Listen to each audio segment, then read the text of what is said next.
دیکھیں، اعتکاف بہت بڑی فضیلت ہے۔ نبی صلی اللہ علیہ وسلم نبی صلی اللہ علیہ وسلم نے ہر سال اعتکاف کیا مدینہ میں جانے کے بعد، اور جو آپ صلی اللہ علیہ وسلم کا آخری سال تھا اس دن آپ نے 20 دن کا اعتکاف کی۔ تو اس لیے علماء کہتے ہیں اعتکاف سنت مؤکدہ علی الکفایہ ہے۔ علی الکفایہ کا مطلب یہ ہے کہ پورے محلے میں کوئی بھی اعتکاف میں نہ بیٹھے تو پھر سارا محلہ قابل ملامت ہے۔ چند لوگ اگر اعتکاف میں بیٹھ جائیں کسی بھی محلے میں تو یہ سنت مؤکدہ ادا ہو جائے گی، لیکن بڑھ چڑھ کے اعتکاف میں حصہ لینا چاہیے۔ نبی صلی اللہ علیہ وسلم نے فرمایا ایک دن کا اعتکاف انسان کو ایسے جہنم سے دور کر دیتا ہے جیسے زمین اور آسمان کا فاصلہ، اتنا جہنم سے دور ہو جاتا ہے انسان۔ اور سب سے بڑی بات یہ ہے کہ جو لوگ بھی اعتکاف کرتے ہیں ان کو لیلۃ القدر کی فضیلت حاصل ہوتی ہے، اور پورے سال میں جتنی زیادہ فضیلت رمضان کی ہے اتنی کسی مہینے کی نہیں ہے۔ اور پھر رمضان کے آخری عشرے کی جو فضیلت ہے وہ رمضان کی میں بھی باقی عشرے کی وہ فضیلت نہیں ہے۔ تو اعتکاف والا کتنا خوش قسمت ہوتا ہے کہ ایک تو رمضان، دوسرا رمضان کا آخری عشرہ، اور تیسری بات یہ ہے کہ اس آخری عشرے میں بھی عام عبادت سے ہٹ کر ایک یونیک قسم کی عبادت جو پورے سال نہیں آتی، وہ ہے اعتکاف۔ تو اللہ اس کو اس اعتکاف کی توفیق دیتے ہیں۔ یہ بہت بڑی فضیلت ہے۔ نوجوانوں کو، لوگوں کو بڑھ چڑھ کے اس فضیلت کو حاصل کرنے کی کوشش کرنی چاہیے۔ اور الحمدللہ ہمیں پاکستان میں بڑی رونقیں نظر آتی ہے رمضان کے آخری عشرے میں، مسجدیں بھری ہوئی ہوتی ہیں معتکفین سے۔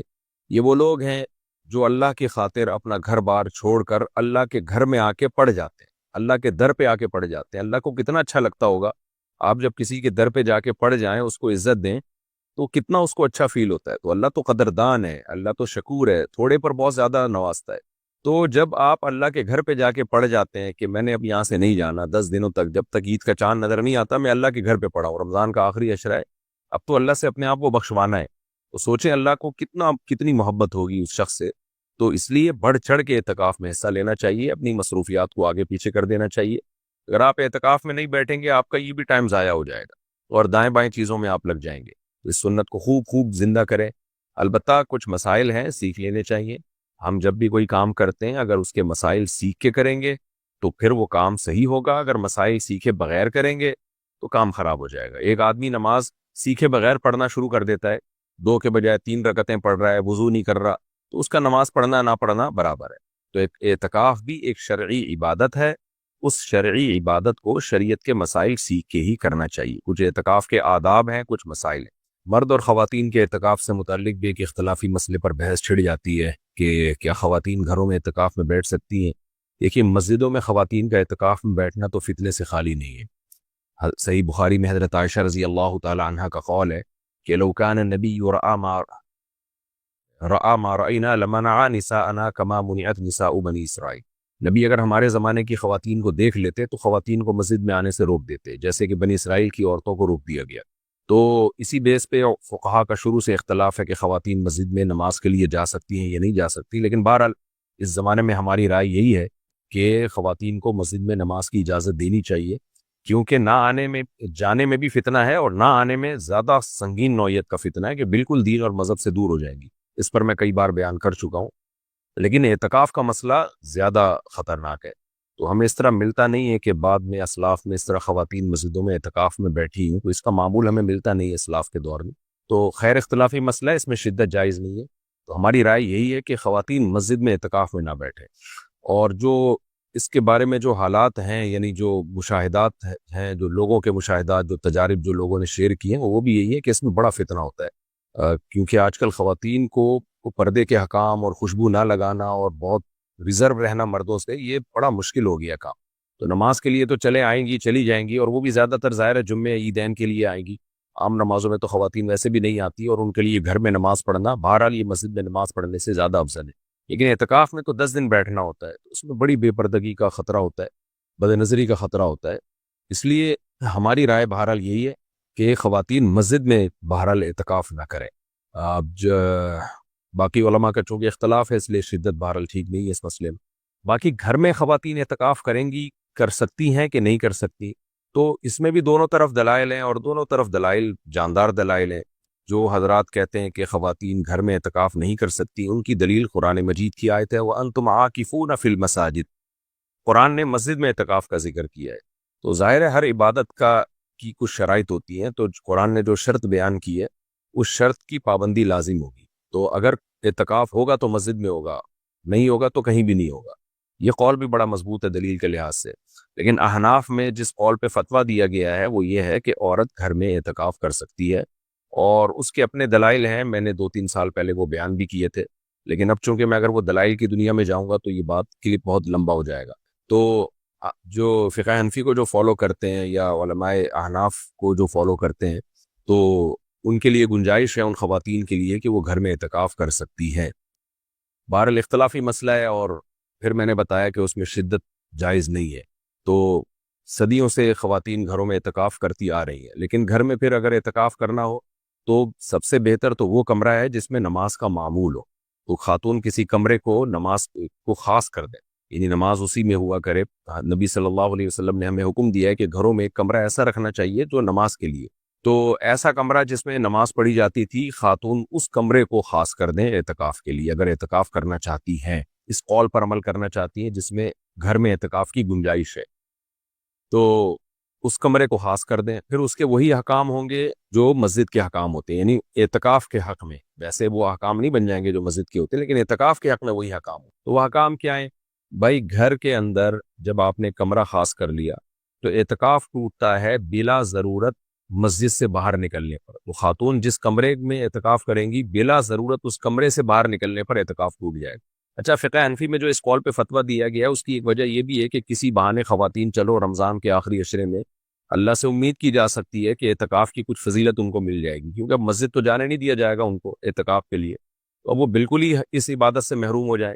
تو اس لیے پھر اس پہلو کو ترجیح دی گئی ہے کہ بالکل عبادت سے محروم ہونے سے بہتر ہے کہ ان کو گھر میں وہ کمرہ جہاں وہ نماز پڑھا کرتی تھی اس میں اعتکاف کا ان کو حکم دے دیا جائے, تاکہ لیلۃ القدر ان کو حاصل ہو جائے, اس بہانے کچھ عبادت کر لیں, اللہ اللہ کر لیں. تو اس بیس پر فقہ حنفی میں اس قول کو ترجیح دی گئی ہے, اور ہم نے دیکھا ہے بہت سی خواتین کی زندگیاں تبدیل ہو جاتی ہیں. بہرحال اس میں دلائل دونوں طرف ہیں, اس میں دلائل کی دنیا میں ابھی نہیں پڑھنا چاہ رہا. تو اب کیا حکم ہوگا کہ بھائی پہلی بات یہ کہ یہ جو رمضان کے 10 دن کا سنت اعتکاف ہے نا, یہ روزے کے ساتھ مشروط ہے. تو اب مرد ہوں یا خواتین دونوں کے لیے ایک مسئلہ, روزہ اگر نہیں ہوگا تو یہ سنت اعتکاف نہیں ہوگا. نفلی ہو سکتا ہے, سنت اعتکاف نہیں ہوگا. اس سے پتہ چلا کہ کوئی خاتون اگر مینسز کی حالت میں ہے تو پھر وہ سنت اعتکاف نہیں کر سکتی, کیونکہ مینسز میں روزہ نہیں ہوتا, اور روزہ اس اعتکاف کے ساتھ شرط ہے. ایک بات یہ ہو گئی. دوسری بات یہ ہو گئی کہ اعتکاف کی حالت میں جب خاتون کمرے میں ہو یا مرد مسجد میں ہو, تو اعتکاف میں غلطی سے بھی مسجد سے باہر نکلنے سے روزہ اعتکاف ٹوٹ جاتا. خوب سمجھ لیں, غلطی سے بھی اگر آپ مسجد سے باہر نکل گئے تو اعتکاف ٹوٹ جائے گا. ضرورت سے نکلنا ایک الگ چیز ہے, غلطی سے نکلنا ایک الگ چیز ہے. ضرورت کی وجہ سے نکلیں گے تو اعتکاف نہیں ٹوٹے گا, غلطی کی وجہ سے نکلیں گے تو اعتکاف ٹوٹ جائے گا. دو باتیں ہو گئی. ایک بات یہ کہ اگر کسی وجہ سے اعتکاف میں آپ کا روزہ ٹوٹ گیا تو پھر اعتکاف بھی ٹوٹ جائے گا. مثال کے طور پر آپ غرارے کر رہے تھے اعتکاف روزے کی حالت میں, حالانکہ نہیں کرنے چاہیے غرارے, لیکن غرارہ کرنے سے روزہ ٹوٹتا نہیں ہے. لیکن آپ کو پھر بھی شوق تھا غرارے کرنے کا, غرارہ کیا اور اس دوران غلطی سے پانی آپ کے حلق میں اتر گیا. تو اب یہ بھولے سے نہیں اترا ہے, یہ غلطی سے اترا ہے. تو اس سے روزہ بھی ٹوٹ گیا آپ کا اور اعتکاف بھی ٹوٹ گیا. اور چونکہ جان کر آپ نے پانی پیا نہیں ہے, اس لیے اس روزے کی قضا لازم ہوگی, اور اعتکاف بھی ایک دن کی قضا کرنی پڑے گی عید کے بعد, یا اگلے دن بھی کر سکتے ہیں, روزہ رکھ کے قضا کرنی پڑے گی. لیکن کفارہ لازم نہیں ہوگا, کیونکہ آپ نے جان کر نہیں کیا, غلطی سے کیا ہے. ہاں, اور اگر بھولے سے پی لیا پانی, یاد ہی نہیں تھا کہ میرا روزہ ہے, تو پھر نہ روزہ ٹوٹا نہ اعتکاف ٹوٹا, کیونکہ بھولے سے کھانے پینے سے روزہ نہیں ٹوٹتا. کن ضرورتوں کی وجہ سے اعتکاف سے باہر نکلا جا سکتا ہے؟ قضائے حاجت کی وجہ سے اعتکاف سے آپ باہر جا سکتے ہیں. قضائے حاجت یعنی پیشاب آ رہا ہے آپ کو, واش روم جانا ہے آپ نے, تو اب واش روم جانے کے لیے جب آپ نکلیں گے تو آپ نے ٹھہرنا نہیں ہے راستے میں. ہاں, اسپیڈ سے جانا ضروری نہیں ہے, آرام آرام سے جائیں, جو آپ کی نیچرل ایک واک کا طریقہ ہے, آپ کی جو نیچرل چال ہے. بھاگتے ہوئے جانے کی ضرورت نہیں ہے, باتیں بھی کر سکتے ہیں چلتے ہوئے, رکنا نہیں ہے آپ نے. واش روم کے پاس گئے تو دیکھا کہ وہاں رش لگا ہوا ہے, تو آپ انتظار بھی کر سکتے ہیں, تو وہاں آپ تسلی سے فارغ ہوئے, اس کے بعد اب آپ واپس آ جائیں, ہاتھ دھو لیں. تو یہ سب ضرورت کی وجہ سے تو یہ جائز. ٹھہر گئے آپ بلا وجہ, تو پھر اب آپ کے لیے جو ہے آپ کا اعتکاف ٹوٹ جائے گا. تو خاتون کا بھی یہی حکم ہے, واش روم جا سکتی ہیں وہ, اور چلتے ہوئے کوئی بات چیت بھی کر لیں تو ٹھیک ہے, اور وہاں جب فراغت ہو تو فوراً واپس. ایک مسئلہ یہ ہو گیا. دوسری بات یہ ہے کہ ٹوتھ پیسٹ یا برش کے لیے اعتکاف سے باہر نکلنا جائز ہے یا نہیں ہے. تو برش کرنے کے لیے آپ اعتکاف سے باہر نہیں نکل سکتے، وضو کرنے کے لیے نکل سکتے ہیں۔ وضو کے دوران جب آپ کلی کریں تو اسی دوران مسواک بھی کی جا سکتی ہے، ٹوتھ پیسٹ اور برش بھی کیا جا سکتا ہے، تو وہ وضو کا حصہ بن جائے گا، پھر جائز ہے۔ یہ بات ہو گئی۔ تیسری بات یہ، فرض غسل کے لیے جانا بھی جائز ہے، اور جمعے کے غسل کے لیے سنت جو غسل ہے اس کے لیے جانا جائز ہے یا نہیں ہے، اس میں بڑا اختلاف ہے۔ اس لیے میں اس میں احتیاط یہ ہے کہ نہ کریں، اور گنجائش والا قول یہ ہے کہ جمعے کا غسل کیا جا سکتا ہے۔ بعض جگہ پسینے بہت ہوتے ہیں، بدبو بہت ہوتی ہے، احتیاط یہی ہے کہ نہ کیا جائے۔ اس میں راجح بات دلیل کے لحاظ سے یہی ہے کہ ہمیں کوئی دلیل ملتی نہیں ہے۔ ہاں البتہ غسل فرض ہو جائے تو بہرحال پھر کرنا پڑے گا۔ آج کل مسجدوں میں یہ کیا ہوا ہے کہ سر دھونے کے لیے نا الگ سے برتن لگا دیتے ہیں، تو وہ ٹھیک ہے۔ مسجد کے اندر ہی اگر کوئی ایسا انتظام ہو نہانے کا کہ جس سے مسجد گندی نہ ہو، یہ خوب سمجھ لیں، کوئی ایسا ٹب وغیرہ رکھ دیا جائے جس میں آپ نہا لیں اور پھر پانی باہر پھینک دیا جائے، تو یہ ٹھیک ہے۔ یعنی اصل مسئلہ ہے کہ مسجد کے باہر نہیں جانا آپ نے۔ تو خاتون بھی اسی طرح کر سکتی ہیں کہ جس کمرے میں اعتکاف کیا ہوا ہے وہیں اگر جو ہے وہ ان کو جیسے جسم میں پسینے کی اسمیل آ رہی ہے، بدبو آ رہی ہے، بعض علاقوں میں گرمی ہوتی ہے، گاؤں دیہاتوں میں وہاں بہت زیادہ پسینے ہوتے ہیں۔